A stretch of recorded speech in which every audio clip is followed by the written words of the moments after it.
you have 1,000 problems until you have a health problem. Then you have one problem. And all of a Ain't sudden that your the schedule truth?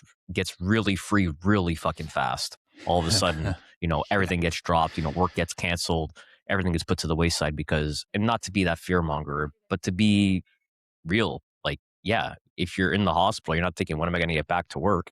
It's, when am I going to get back on my feet? Yeah, exactly.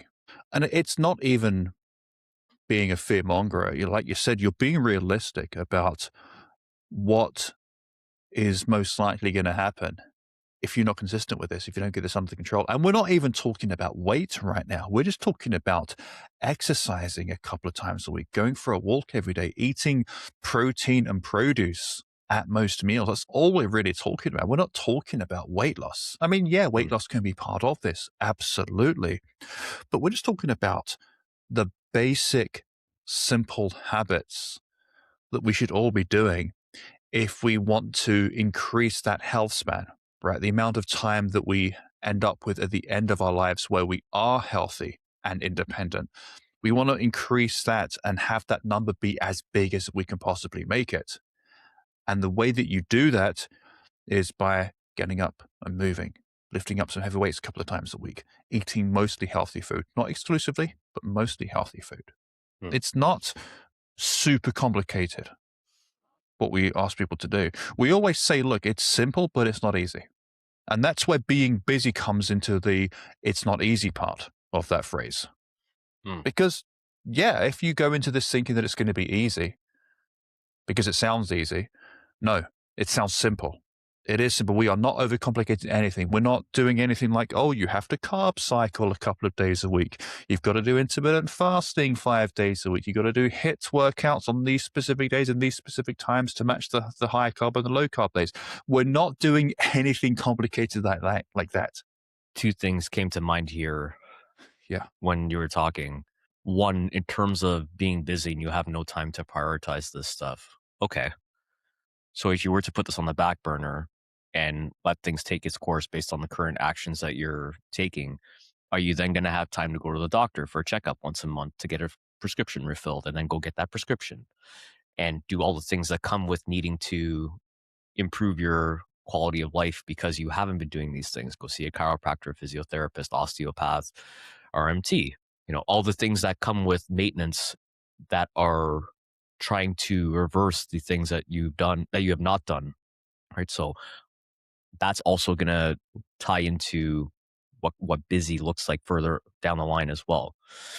You know, the second thing that I had thought of about this was, we all have worked with that one employee or that one coworker where you're just like, fuck, I know this person is just looking busy for the sake of fucking being busy. What is busy really? Because are you just busying yourself for the sake of avoiding the other things that you don't need to fucking go dust the baseboards right fucking now?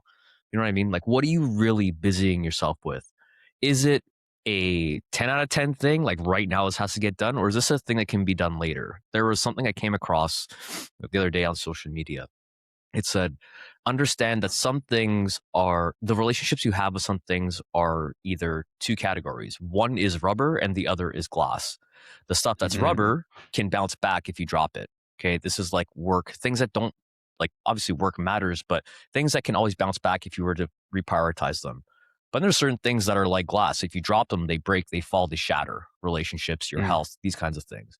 So categorizing those two things into those individual buckets let you know, hey, actually, you know what, this is something I really need to prioritize right now. I think it's just helpful to, Yeah. to conceptualize that in a bit more in terms of like establishing priorities. Yeah.